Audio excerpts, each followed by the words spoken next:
Barakatah Yahweh, Barakatah Yahweh Shai, Barakatah Yahweh, Barakatah Yahweh Shai. All praise, glory, and honor goes to Yahweh, Bahashem, Yahweh Shai, Bahashem, Rekakadash. Yahweh being the name of the Heavenly Father, Yahweh Shai being the name of His only begotten Son, who they ignorantly call Jesus Christ. Now we're going to get into this David, this house of David, and show how this is a very important lesson. Now they got a bunch of lies in this movie. First of all, only thing they got right in this movie was Amalek and King Agag. And um, they say he was a blood sucker, blood drinker, because this is what they do. They like their meat rare. See, when Esau came out, he was called a cunning hunter. Let's get that. In Genesis 25, he was called a cunning hunter and a man of the field. It's Genesis 25 and 25. It says, and the furs came out red all over like an hairy garment, and they call his name Esau. Now, Esau is the father of Agag.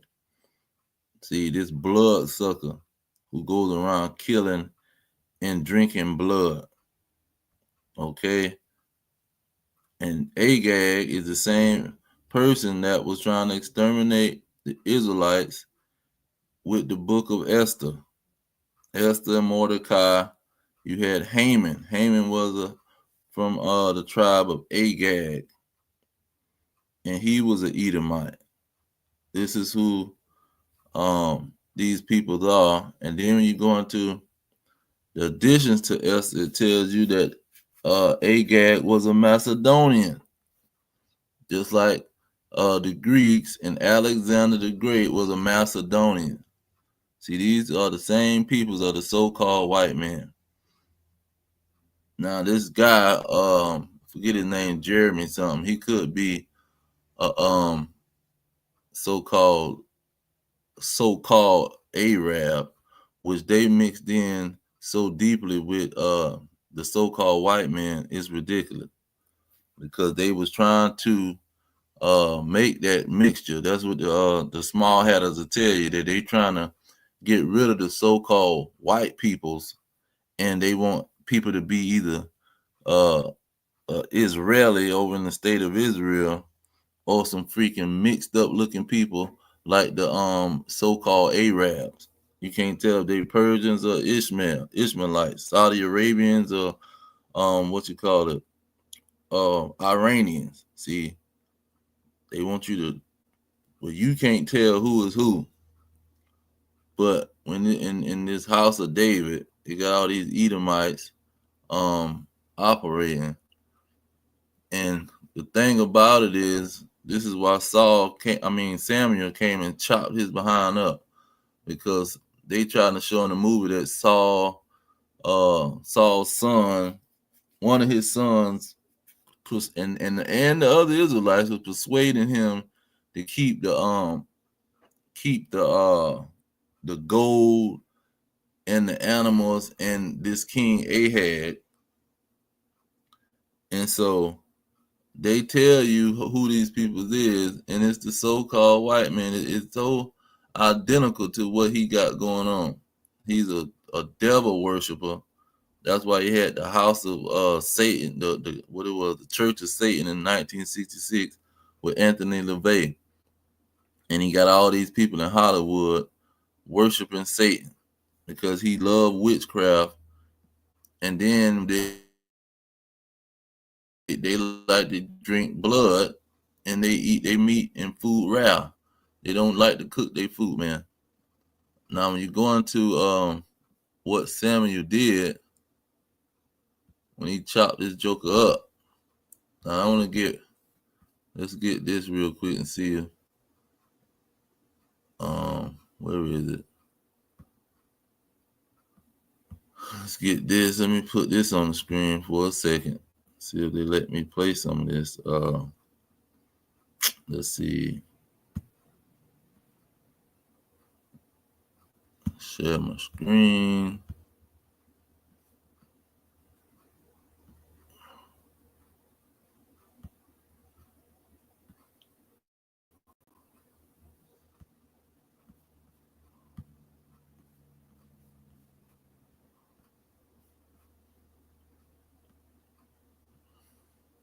Okay.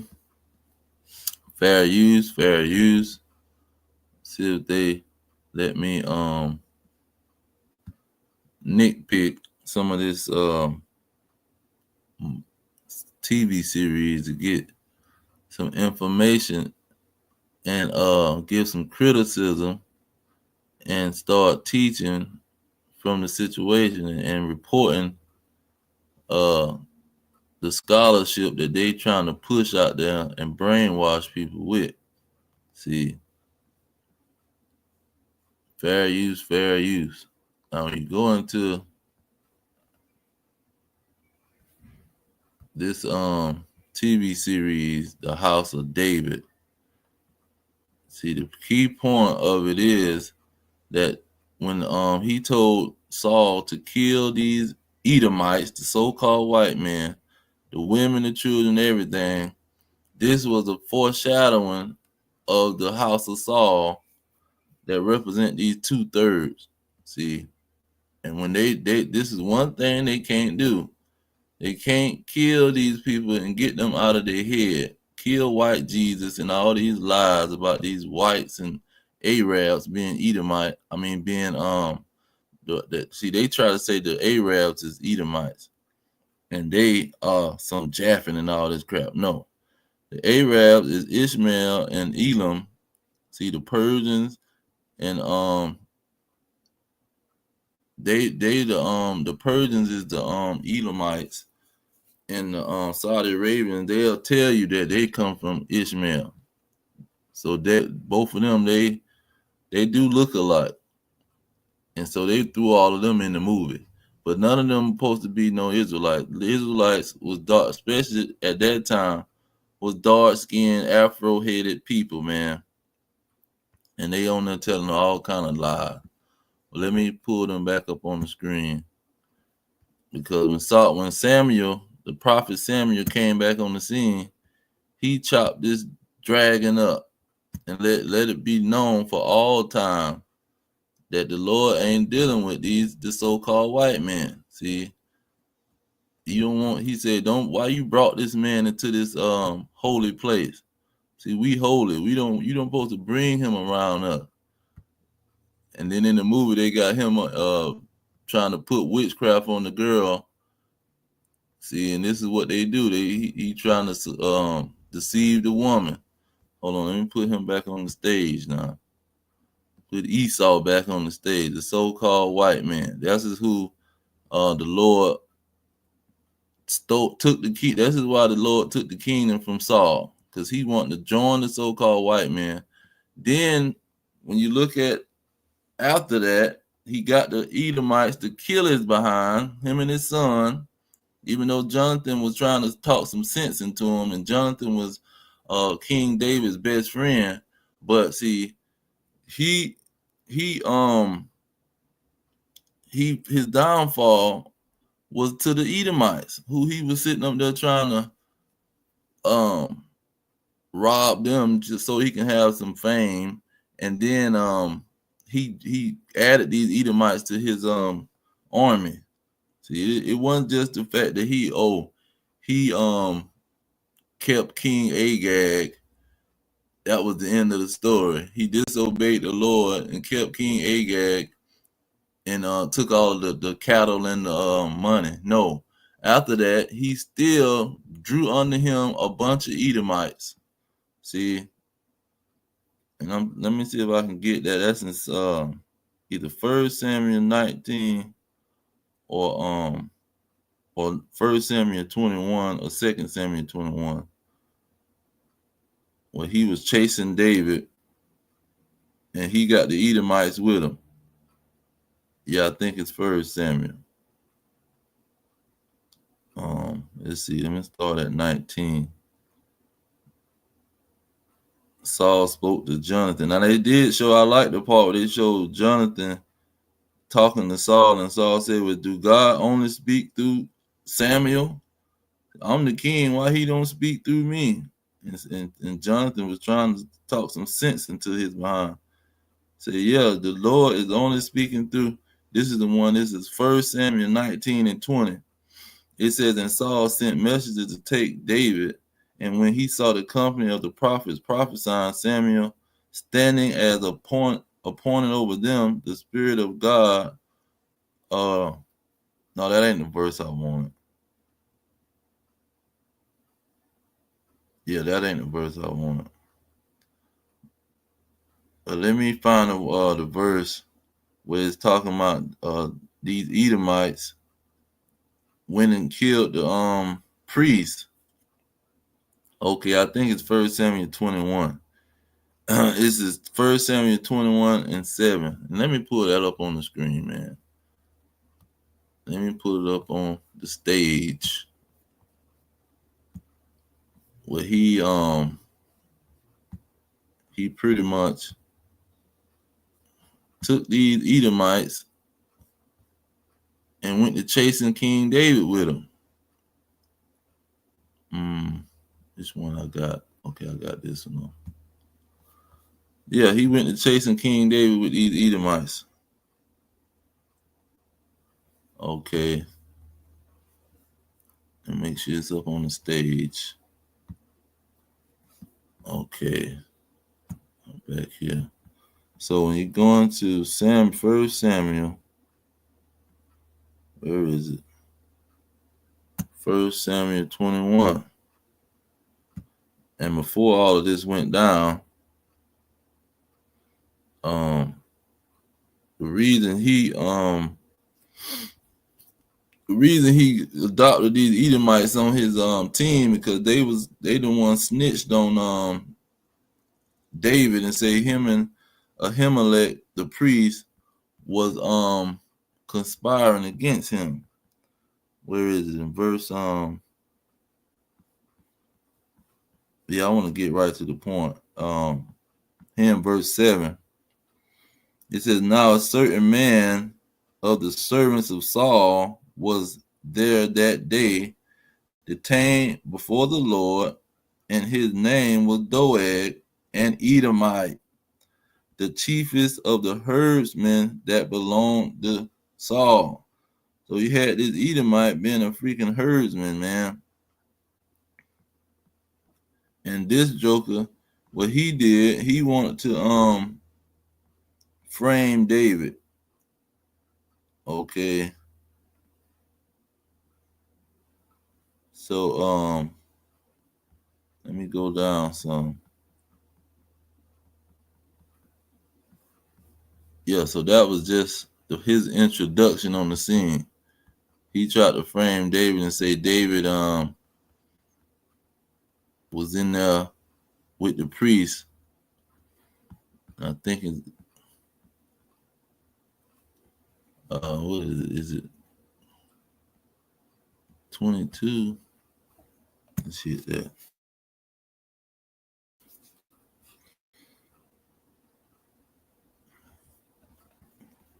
Cause he came back again. Okay, this is the one 22, 1 Samuel 22 and 8. It says that all of you have conspired against me, and there is none that shows me that my son have made a league with the son of Jesse, and there is none of you that is sorry for me or show unto me that my son has stirred up a servant against me to lie in wait as at this day. Then then answered Doeg the Edomite, which was set over the servants of Saul, and said, I saw the son of Jesse coming to Nob to Ahimelech, the son of Hatub.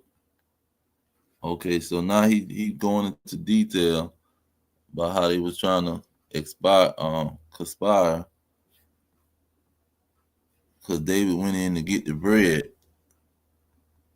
Now, mind you, he already done, kept Agag, the king Agag. Now he got a freaking Edomite over the chief is over his servants. And let's get to the climax of this situation.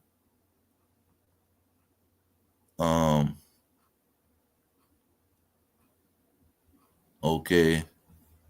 Okay, so the king said, surely thou shalt surely die, Ahimelech, thou and all your father's house. And the king said unto the footmen that stood about him, turn and slay the priests of the Lord, because their hand is also is with David, and because they knew when he fled and did not show it to me, but the servants of the king would not put forth their hand and fall upon the priests of the Lord. So the Israelites said, man, we not finna kill these people. We not finna kill the priest. Okay, and Nob, the city of the priests, smote he with the edge of the sword, both men and women. Oh no, I skipped 2018.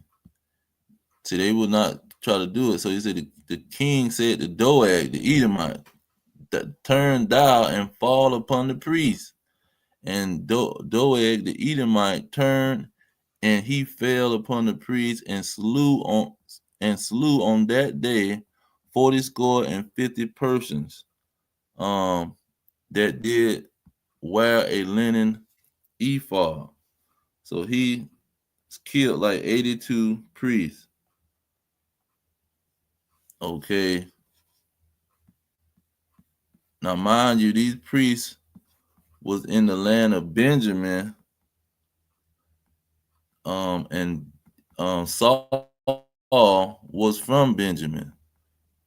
So here it is in verse 7, it say, and Saul said unto his servants that stood about him, hear now, ye Benjamites, will the son of Jesse give every one of you and every one of you fields and vineyards, and make you all captains of thousands and captains of hundreds? So he was in the land of Benjamin, and he slewing these priests, or he allowed these Edomite to go do it. So what David said about this situation, let's get that. See, David addressed the situation. This is how we know who these dragons is. And Saul put him on his team. This is Psalms 52:1, saying Psalm of David. When Doeg the Edomite came and told Saul and said unto him, David is come to the house of Ahimelech. So we already know what that situation is about. See, he came to that house, and this is when he snitched on David and told a lie, talking about he conspiring against Saul with the priest. So David said, your tongue devises mischief like a sharp razor working deceitfully. You love it evil more than good, and lying rather than to speak righteousness. You love all devouring words, O you deceitful tongue. So this is who these Edomites were. This is who Agag and these Edomites, they just finna tell you a bold-faced lie. But now the series, it called them a bunch of blood drinkers. And they're a bunch of sorcerers. And they're gonna tell a lie. But let me get it in Esther real quick. Show how this is the same people that was trying to exterminate the Israelites during the Persian rulership. It says, after these things did King Azarias promote Haman, the son of Hammedatha, the Agagite. See, he was from King Agag, who's sitting there looking like an idiot in chains. Cause Saul done preserved him. This is the same person. He from the same bloodline. Haman. Haman was trying to kill the Israelite. Now, when you go into 13, this is the key statement that Haman was doing, or situation what Haman was doing. This Esther 3 and 13. Put that back on the stage, yeah.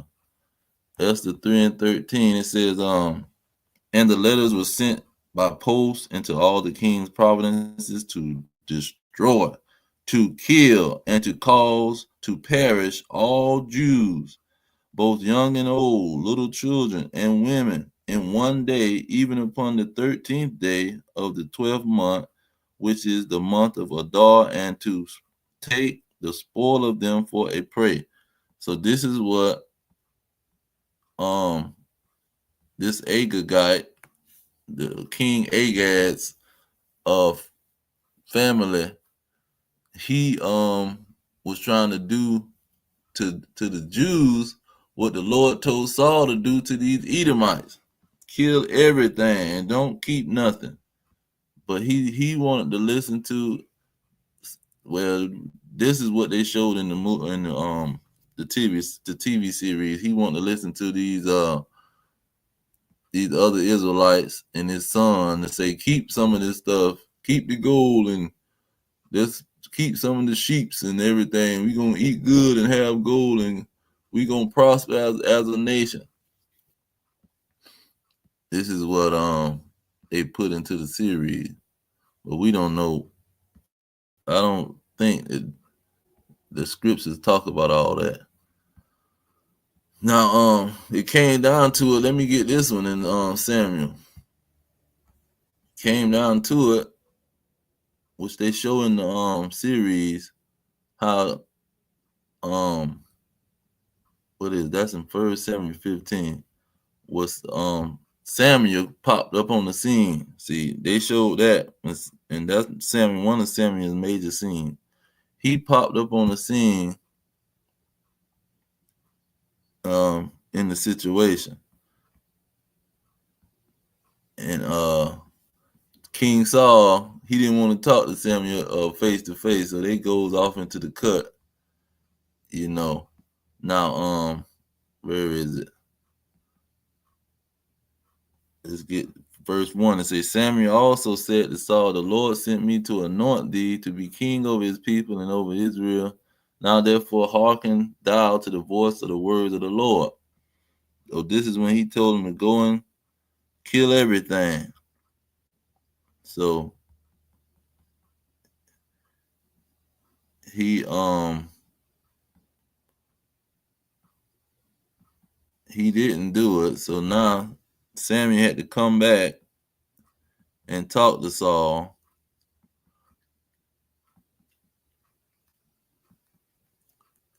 It says in verse 17, and Samuel said, when thou was little in thy own sight, was thou not made the head of the tribes of Israel, and the Lord anointed thee king over Israel? Okay. Verse 19 said, wherefore then did thou not obey the voice of the Lord, and did fly upon the spoil, and did evil in the sight of the Lord? And Saul said unto Samuel, yeah, I have obeyed the voice of the Lord, and have gone the way which the Lord sent me, and have brought King Agag, the king of Amalek, and have utterly destroyed the Amalekite. But the people took the spoil. So he blamed it on the people. So the people was involved. The people took the spoil, sheep and oxen, and the chiefs of the things which should have been destroyed, utterly destroyed, to sacrifice unto the Lord your God in Gilgal. So now he blaming it on the people. And Samuel said, have the Lord as great delight in burnt offerings and sacrifices as in obeying the voice of the Lord? He said, behold, to obey is better than sacrifice, and to hearken than the fat of ram. For the rebellion is as the sin of witchcraft, and stubbornness is as iniquity and idolatry. Now they showed that in the movie. And so it says Samuel. Okay, Samuel, verse 33. Uh verse 33, it says, Samuel said, as your sword have made women childless, so shall your mother be childless among women. And Samuel hewed Agag in pieces before the Lord in Gilgal. Okay, and this is what they showed in the movie. And this is what these people ain't realizing, man. You so in love with the so-called white man, and this is the situation the Lord setting up to show you that this is gonna be your downfall, just like Saul. See, you just want to disobey him when he done said he hate the people. Major controversy coming out in the last days where the people bringing out with Apostle Paul saying, "For Esau have I hated," and you want to sit around and question the situation when you ain't never heard that from Esau. The white so-called white men ain't never brought none of that stuff out to the Israelites started bringing out, oh, the Lord do hate somebody. See, he hate the Edomites. He been hating them. They've been warned all the way since they was in the womb. You ain't never heard the Christian church going to none of that. But you gonna reject it because you so in love with your slave master. Now, I wanted to get that when in Second Samuel, I'm thinking might be in, let me try First Samuel. Well, they show that in the movie where Saul and his son Jonathan fall. Said then unto us, okay. Yeah, I think that's what it was. It says, let me start up a little bit in verse 1. It said, now the Philistines fought against Israel, and the men of Israel fled from the before the Philistines and fell down slain in Mount Gilboa. And the Philistines followed hard upon Saul and upon his sons, and the Philistines slew Jonathan. And so they show this part where he holding Jonathan. Jonathan got hit with a spear, or I mean a bow and arrow. Now, first, then they gonna show these dragons playing the role of a freaking Philistine when there was some hardcore, humongous Hamite Africans, man. Now when you go down to so now he saw holding he was in the movie they showed him holding Jonathan, and then he uh Samuel popped up on the scene. Now I don't think this is in the scriptures, but they show Samuel pop up on the scene, and his crown fell off his head. So he went to pulling the crown. He trying to reach the crown, and Samuel grabbed the crown. Samuel put his stick in the middle of the crown, and told him, man, this is the kingdom is done to been taken away from you. So he grabbed the crown, put it on his head, and jump up and grab the spear and try to throw it and kill Samuel. But then he was like, it seemed like he was hallucinating or something in the movie. But this is how the situation went down. It says, and the battle went sore against Saul, and the archers hit him, and he was sore wounded of the archers. Then said Saul unto the armor bearer, draw your sword and thrust me through therewith, lest their uncircumcised come and thrust me through and bruise me. But his armor would not, for he was sore afraid. Therefore Saul took a sword and fell upon it. And when the armor bearer saw that Saul was dead, he fell likewise upon his sword and died with him. So Saul died, and his 3 sons, and his armor bearer, and all his men that same day together. So this is how the Lord ended the situation, because these folk was in cahoots with the so-called white man, Esau, Edom. See, and you end up getting killed by the Philistine because you want to hug up on the Esau. This is the example for the Israelites today, because they want to sit up there and do the same thing Saul did. See, it ain't because they teaching false. Because some people go into it and they want to talk about, the house of Saul, they teaching false teaching. Yeah, that's a part of it. But the main false teaching is that you just want to go up under Esau. Oh, the Gentiles can be saved, and the Lord gonna let the Gentiles and anybody that want to worship Him. You ain't finding them that's doing that. And if they doing that, they probably Israelite. Ain't no Edomite sitting around here having great faith like in Matthew 15. Let's get that real quick. This is Matthew 15.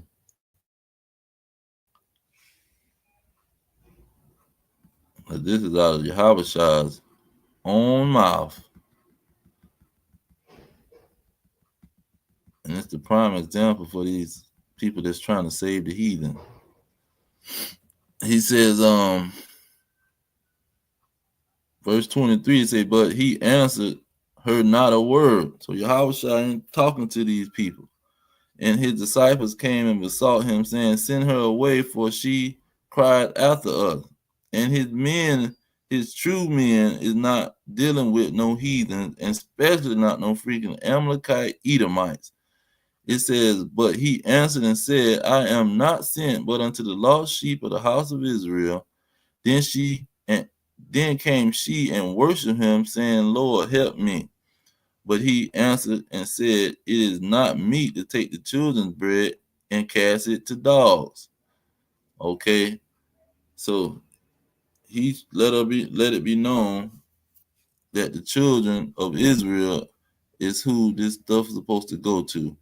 And he said, truth. And she said, truth, Lord, yet the dogs eat the crumbs which fall from the master's table, from their master's table. Okay, this is what the truth is. It's not no Christianity. God love everybody. Then last night I was watching the documentary they got about the whole situation with the Israelites in 70 AD. They telling you the whole time. These people was going to look. Paul was looking for Israelites. It was 40 in what was it Antioch. It was 40,000, about 40,000 Israelites. They say he ain't looking for no freaking Gentiles, man.